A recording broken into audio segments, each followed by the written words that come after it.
kahirap talaga, tawag dito, kahirap talaga mapagsabay-sabay yung pagpiga ng legs, abdominals at saka upper body. Yan yung uulit-ulitin mo ngayong pagpraktisan.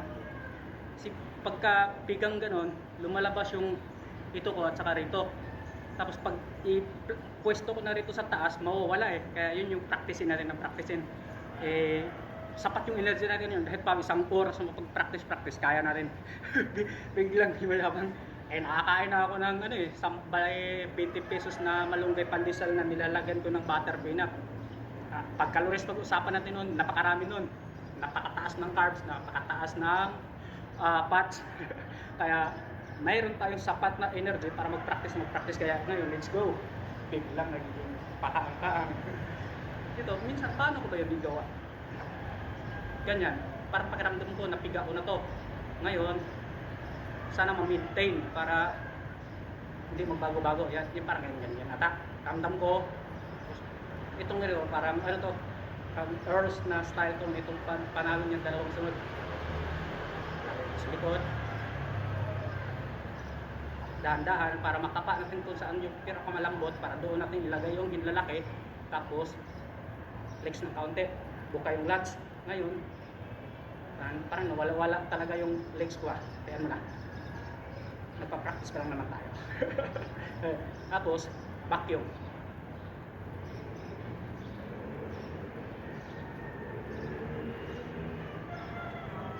Tapos, front double bicep. Piga pa rin yung magkabilang legs. Abdominals. Tapos vacuum.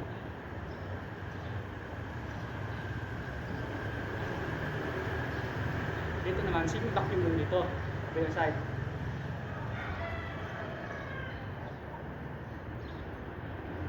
Ito na transition papuntang side chest.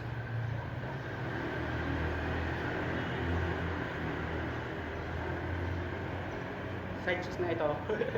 Biglang nagiging mayabang. Tapos ipiga ko to para makita yung guhit. Yung hamstring, yung pag ano timingan eh. Piga. Para kunyari kita ko yung side tricep. Tapos print ng kaunti. Piga. I-vacuum para kita yung gusok.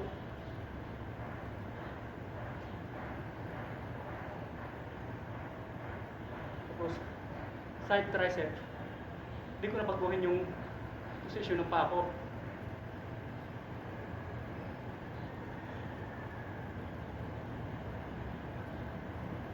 Tapos iikot natin ng kaunti para kita pa rin yung gusok at saka abdominals. Transition na papuntang back.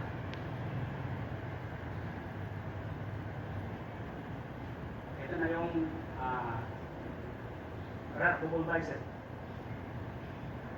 Ay, di pa wala. Papunta pa pala ito. Ito, rear.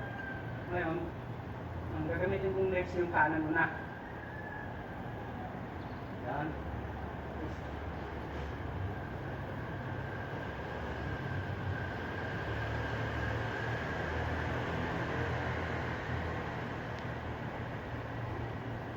Dahil bodybuilding yung pinatapos ko, kailangan kong mag-double lats, back lats spread.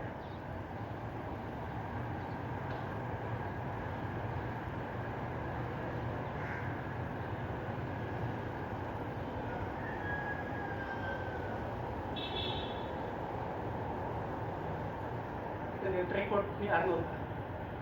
Transition mo ito papuntang back na naman. Back front.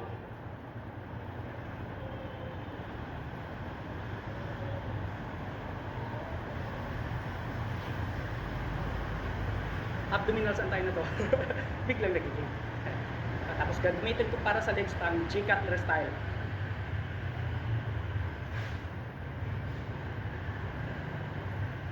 Relax.